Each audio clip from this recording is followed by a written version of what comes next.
Shalom, bon matin tout le monde, bon réveil. Que le Seigneur ce matin vous bénisse, qu'il vous garde, qu'il vous protège en ce 6e jour de la semaine, au 10e mois du mois. Voici une semaine qui s'est quand même passée rapidement. Nous voulons être reconnaissants ce matin envers le Seigneur qui nous a soutenus tout au long de cette semaine. Encore une fois, qui nous a nourris, qui nous a appris, qui nous a donné des leçons afin que notre esprit puisse grandir et que nous apprenions qui il est, qui est Yeshua, afin que nous soyons rassurés des choses à venir dans ce monde. Si aujourd'hui c'est votre anniversaire, nous voulons vous souhaiter joyeux anniversaire. Soyez heureux, soyez contents, soyez conscients. Et si vous êtes seul, eh bien sachez vous n'êtes pas vraiment seul, parce que dans sa parole, il a dit ceci: je serai avec vous tous les jours jusqu'à la fin du monde. Donc, il est là. Nous pouvons ne pas savoir ou comprendre comment.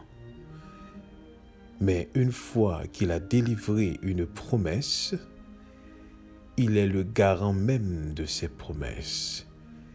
Et ne vous inquiétez pas, aucune d'elles ne restera inaccomplie. Donc, s'il y a quelqu'un qui respecte sa parole, eh bien c'est bien lui.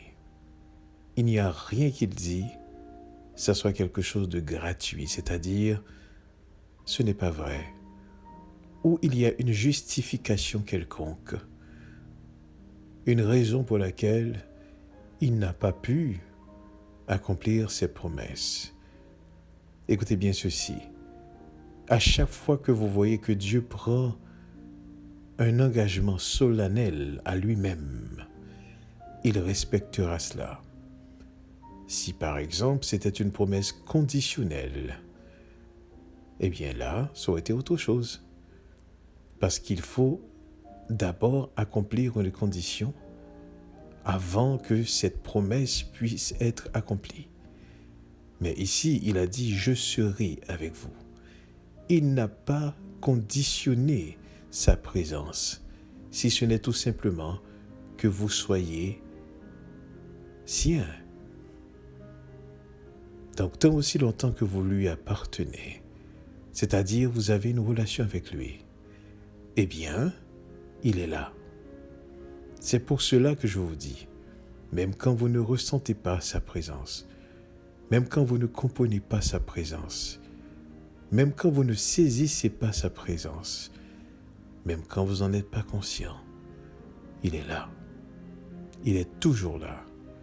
Néanmoins, lorsque vous en devenez conscient, oh, ça fait toute une différence. Là, c'est vos idées qui changent.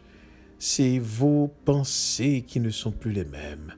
Vos comportements, vos attitudes. Vous vivez dans l'influence de cette présence. Ça fait toute une différence lorsque vous en devenez conscient. Vous êtes rassuré dans les situations. Vous êtes convaincu dans les circonstances. Vous ne prenez pas, vous n'acceptez pas qu'on vous prenne en pitié pour quoi que ce soit. Vous ne fuyez pas les difficultés lorsque vous êtes rassuré de sa présence et que vous êtes au courant qu'il est là en toutes circonstances. Peu importe ce qui arrive, vous êtes complètement dans de bonnes mains. Vous êtes complètement assuré. Voilà ce qui fait la différence lorsque vous en êtes conscient. Ce matin, j'aimerais voir un texte avec vous en termes de la dernière journée, en fait. Disons, dernière journée de travail, je voudrais dire, de cette semaine pour ceux qui travaillent du lundi au vendredi. Et je sais qu'il y en a d'autres aussi qui travaillent durant le week-end. Je vais voir le livre de Romains avec vous au chapitre 8, nous allons considérer les versets 26 jusqu'au verset 28. Des versets que nous connaissons très bien et que nous citons très bien aussi. Lorsque, par exemple, nous sommes dans une situation. Mais à quel point comprenons-nous vraiment la profondeur de ce verset? Donc, on va lire ensemble Romains 8, au chapitre 8, au verset 26, du verset 26 au verset 28. Je lis pour vous. De même aussi, l'Esprit nous aide dans nos faiblesses, car nous ne savons pas ce qu'il nous convient de demander dans nos prières. Mais l'Esprit lui-même intercède par des soupirs inexprimables. Et celui qui sonde les cœurs connaît quelle est la pensée de l'Esprit, parce que c'est selon Dieu qu'il intercède en faveur des saints. Nous savons du reste que toute chose concourt au bien de ceux qui aiment Dieu, de ceux qui sont appelés selon son dessein. Mais nous savons du reste que toute chose concourt au bien de ceux qui aiment Dieu, de ceux qui sont appelés selon son dessein. C'est un verset que moi-même personnellement j'aime beaucoup citer, particulièrement dans des événements qui me dépassent dans ma vie, dans des choses que je n'arrive pas à comprendre. Eh bien, je dis souvent, toute chose concourt au bien de ceux qui aiment Dieu. Mais ce matin, laissons le roi Kodesh nous permettre de pouvoir, une fois de plus, pénétrer la profondeur, la vérité de ce verset. Dans le verset 26, avant que Paul dise « Nous savons au reste que toute chose concourt au bien de ceux qui aiment Dieu », Paul démontre même lorsque nous prions. Il dit « C'est l'Esprit qui nous aide dans nos faiblesses. » C'est l'Esprit qui nous comprend dans nos faiblesses. Paul dit « En ce qui a trait à Elohim, nous ne savons pas ce qu'il nous convient de demander dans nos prières. » Et c'est fort ce qu'il est en train de dire. Nous ne savons pas ce qu'il nous convient de demander dans nos prières. À cause de nos faiblesses, nous avons tendance à prier pour ce qui nous manque. À cause de nos faiblesses, nous avons tendance à prier pour ce dont on a besoin.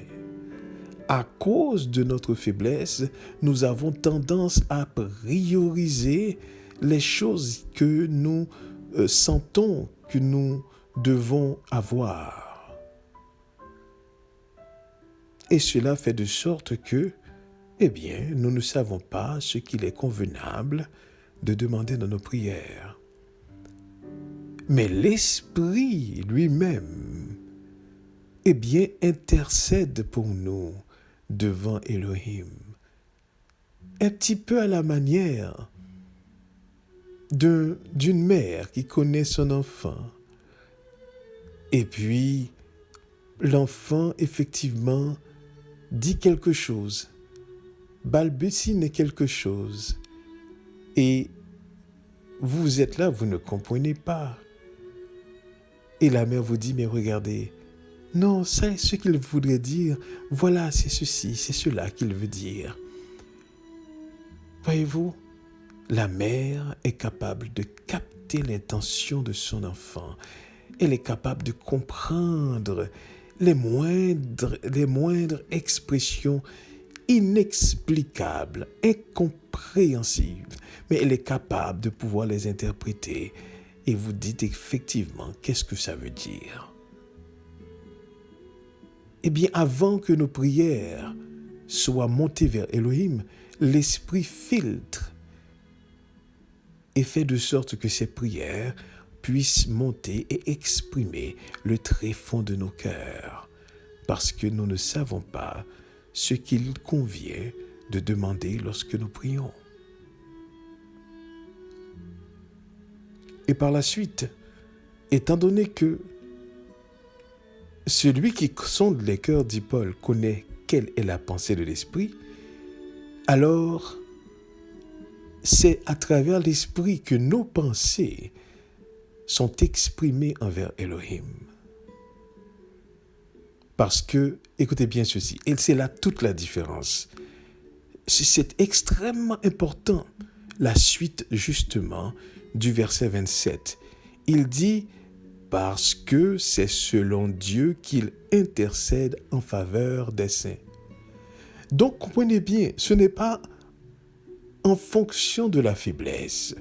Ce n'est pas, écoutez, en fonction de la demande. Ce n'est pas en fonction de ce que vous pensez, vous comprenez, mais c'est selon la volonté de Dieu. Parce que c'est l'Esprit qui comprend parfaitement c'est quoi la volonté de Dieu. Et cette volonté, justement, s'exerce en faveur des saints. Vous allez voir plus tard pourquoi c'est exercé en faveur des saints. Parce qu'au verset 29, Paul va dire ceci, car ceux qu'il a connus d'avance, il les a aussi prédestinés à être semblables à l'image de son Fils, afin que son Fils fût le premier-né entre plusieurs frères. Et Paul dit, et ceux qu'il a prédestinés, il les a aussi appelés. Et ceux qui les a appelés, il les a aussi justifiés. Et ceux qu'il a justifiés, il les a aussi glorifiés. Comprenez-vous la profondeur de cette parole ce matin?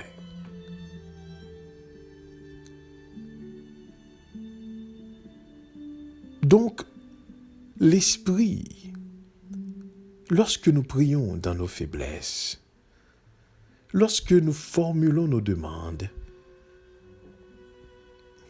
l'Esprit filtre dans les demandes ce qu'il convient selon la volonté de Dieu. Il sait déjà ce que Dieu veut pour son peuple, ce que Dieu veut pour ses enfants. Et c'est l'une des raisons pour laquelle Paul dit, oui, nous avons nos faiblesses. Oui, nous ne savons pas ce qu'il faut demander. Mais dit Paul, du reste, eh bien, il y a une chose que nous pouvons être certains. En dépit des circonstances, en dépit des situations, en dépit des choses que nous n'arrivons pas à comprendre, eh bien, toute chose concourt au bien de ceux qui aiment Dieu, de ceux qui sont appelés selon son dessein. Comprenez bien ceci.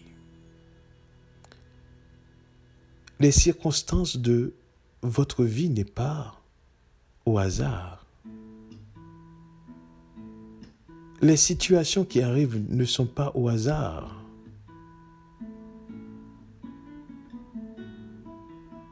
Toute chose concourt au bien de ceux qui aiment Dieu, de ceux qui sont appelés selon son dessein. Vous savez, il y a des choses qui nous arrivent dans la vie et nous sommes complètement déboussolés, nous sommes complètement désorientés. Et bien souvent, nous nous mettons en mode de solution, de recherche de solution. Nous voulons résoudre ce problème. Nous voulons nous en débarrasser. Et si, par moment, au lieu de nous débarrasser d'un problème éprouvé, que nous prenons le temps de l'étudier et de chercher la volonté de Dieu à travers ce problème? Et que nous puissions commencer à exprimer au Seigneur que nous voulons que sa volonté se fasse, même à travers ces situations qui peuvent être insoutenables.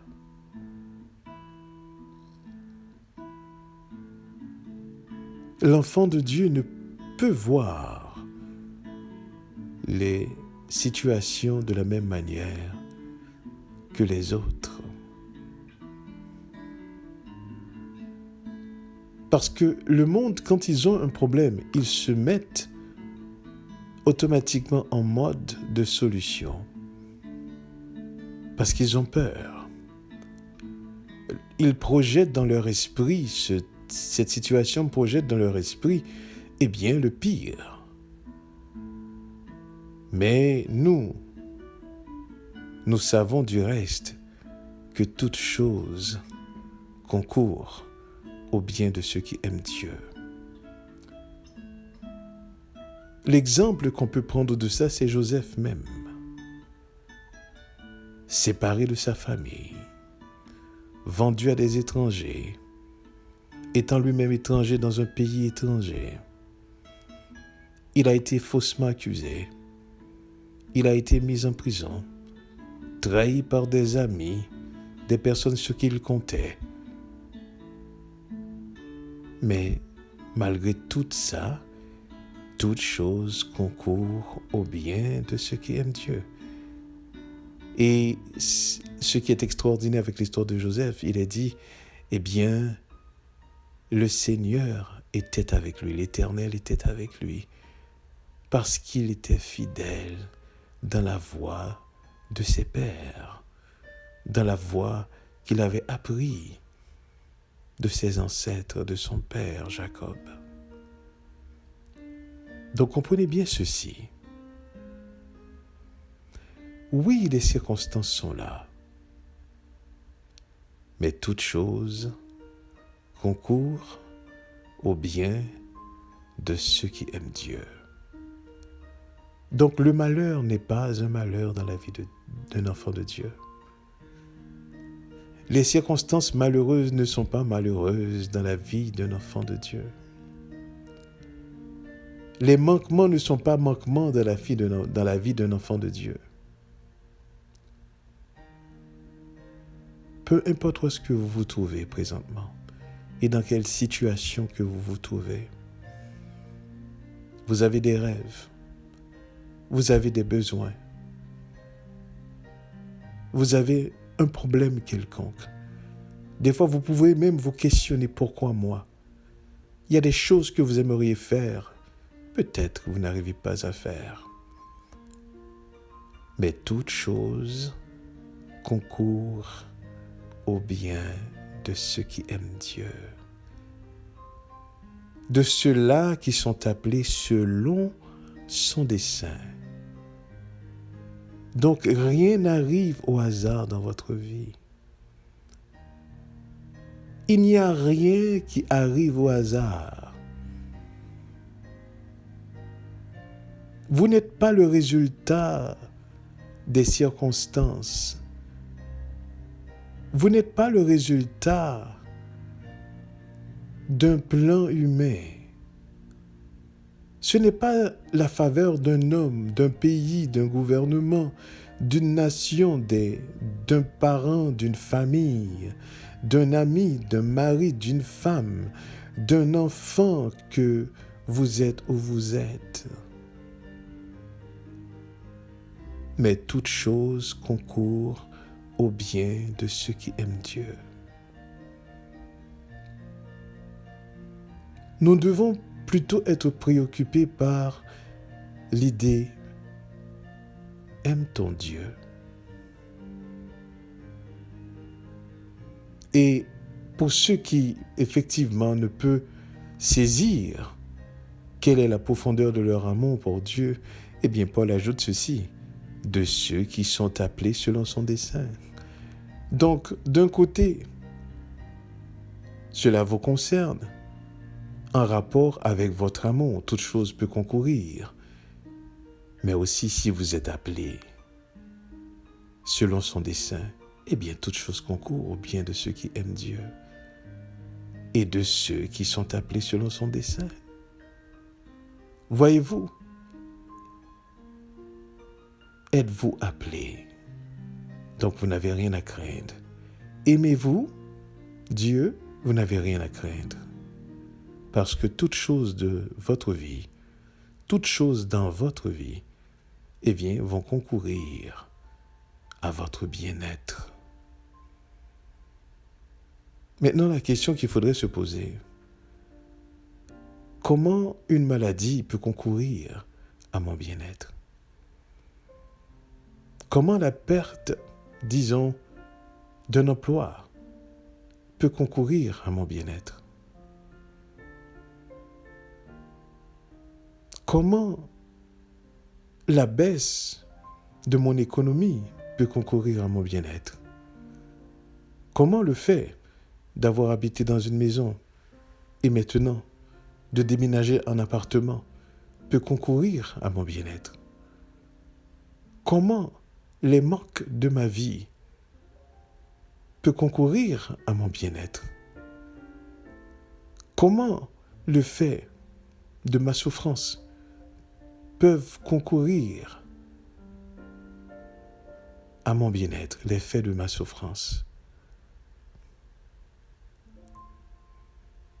Eh bien, laissez-moi vous dire ceci ce matin. Toutes ces choses vont concourir parce que vous êtes appelés selon son dessein.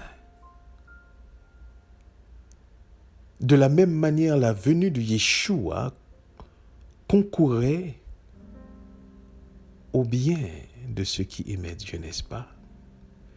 La souffrance de Yeshua glorifiait Dieu, son Père. Pendant que Yeshua était en train d'être humilié, pendant que l'homme était en train de le piétiner, pendant qu'on était en train de le prendre vraiment de manière ironique, il était la risée de ceux-là qui exerçaient de l'abus sur lui-même. On le battait. On mettait un bandeau sur ses yeux, on lui disait « Devine donc qui te frappe, puisque tu es prophète et que tu es capable de savoir. » Et on parle du Fils de Dieu. Mais savez-vous justement toutes ces choses? Eh bien, glorifiez Dieu. Waouh! La souffrance de Yeshua glorifie Dieu. Mais comment? Eh bien, laissez-moi vous dire ce matin, parce qu'il était dans la voie de l'obéissance. Parce que tout son parcours, tout le parcours de sa vie, il restait fidèle dans la voie dans laquelle Elohim l'a placé. Donc vous comprenez, certaines fois, si vos souffrances ne sont pas causées parce que vous êtes en dehors de la voie de l'obéissance, à la manière de Sarah qui avait demandé à Abraham d'aller vers Agar et de faire un enfant. Eh bien, laissez-moi vous dire ceci. Si vous êtes dans la voie de l'obéissance et que vous procédez selon le dessein de Dieu, eh bien, tout ce qui vous arrive participe à la gloire de Dieu, tel qu'il puisse être. Cela participe à la gloire de Dieu. Souvent, la bataille qui va se faire en nous, c'est le fait que nous avons des aspirations contraires. Parce que nous nous définissons et nous définissons notre bien-être et notre bonheur selon ce monde. Nous avons été éduqués comme ça. Nous avons été instruits de cette manière. Et même dans la religion, on met beaucoup plus d'accent sur le fait que Dieu n'est que moyen à travers lequel nous pouvons être bien.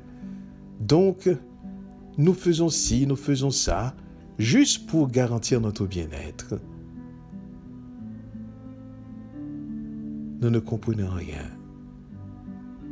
Mais laissez-moi vous dire ce matin, toute chose concourt au bien de ceux qui aiment Dieu, de ceux qui sont appelés selon son dessein. Tant et aussi longtemps que vous êtes dans la voie droite, vous êtes dans la voie dans laquelle il vous a placé. Vous marchez devant lui vous l'obéissez selon son dessein, eh bien, toutes choses vont concourir à votre bien. En un mot, ce qui nous est garanti, c'est que la finalité des circonstances, la finalité de nos souffrances, la finalité de notre situation n'est que pour notre bien.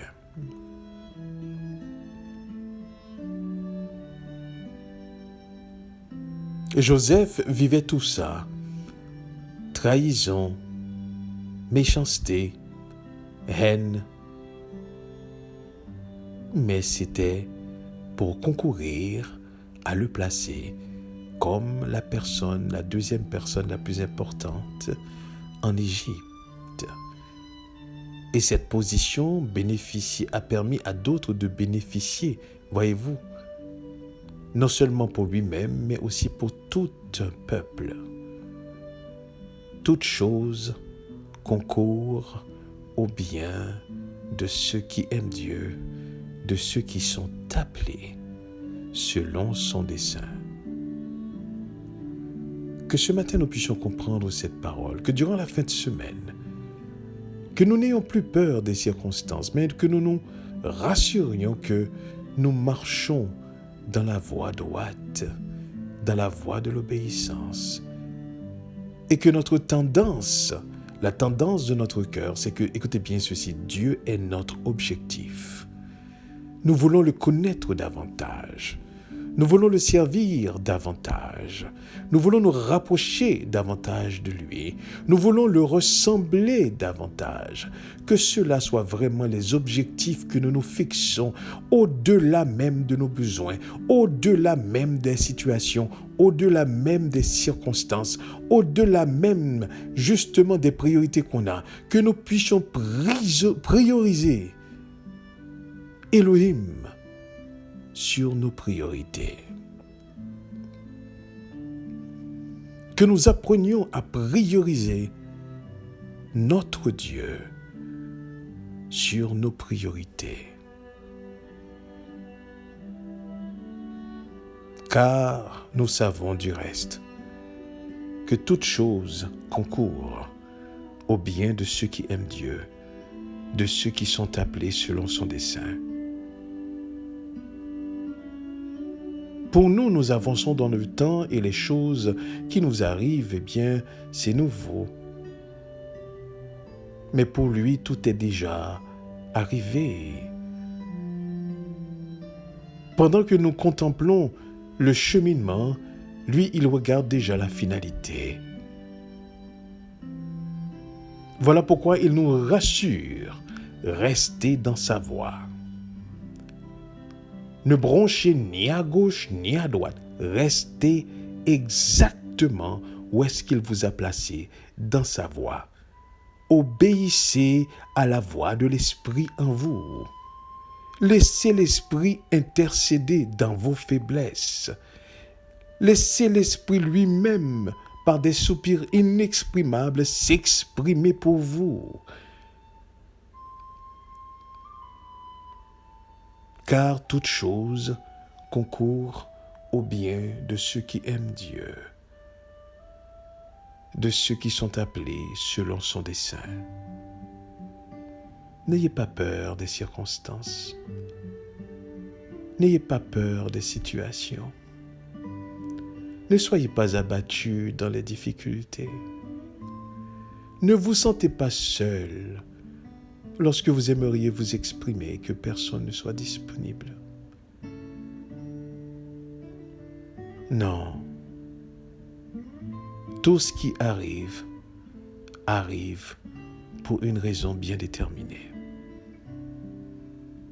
N'essayez pas de contrefaire les choses par peur de ne pas souffrir, par peur d'être en mode de solution, par peur d'inquiétude, d'insécurité. Non, mais cherchez à rester dans la volonté de Dieu, à faire sa volonté, à comprendre cette volonté. Cherchez, faites de Elohim votre objectif, non un moyen, comme la religion le fait. Ne priez pas selon vos besoins, selon vos désirs, mais plutôt priez selon Dieu. Priez selon l'appel qu'il a placé en vous. Priez selon l'objectif qu'il a pour vous. Cherchez à faire sa volonté au quotidien, comme faisait Yeshua. J'aimais bien à chaque fois que je lis certains textes, il dit, écoutez, mon temps n'est pas encore arrivé. C'est comme s'il avait un agenda et il savait, il comprenait cet agenda selon son Père. L'heure n'était pas encore arrivée. Ou il dit, mon temps n'est pas encore arrivé. Et quand le temps arrive, eh bien, il dit, ce que tu dois faire, fais-le. Le temps est arrivé. Lorsqu'il est entré dans le temple, il a lu cette portion du livre d'Ésaïe, et il s'est assis et il a dit, écoutez, cette portion de l'écriture que vous venez tout juste d'entendre est accomplie. Il était au courant, conscient de tout ce qui se passait. Oh, ce serait extraordinaire si nous pourrions effectivement développer de telles consciences et que nous puissions comprendre l'heure n'est pas encore arrivée et qu'aujourd'hui telle chose s'accomplit dans notre vie. Pourquoi? Parce que nous regardons notre vie non selon notre agenda, mais selon l'agenda divin. Car toute chose concourt au bien de ceux qui aiment Dieu, de ceux qui sont appelés selon son dessein. Que cette fin de semaine, vous puissiez vraiment méditer, prier, questionner, rechercher, observer selon l'Esprit de Dieu. Et voici aussi, nous devons être reconnaissants d'avoir passé cette semaine et que notre Seigneur nous a nourris, nous a permis de comprendre certaines vérités et nous nous attendons encore davantage de lui parce qu'il nous appelle à grandir, à progresser en lui-même, à être transformés par sa parole, par la connaissance de lui-même. Alors que Dieu vous bénisse. Et d'ores et déjà, je vous souhaite de passer une excellente fin de semaine. Restons conscients de sa présence. Amen. Amen.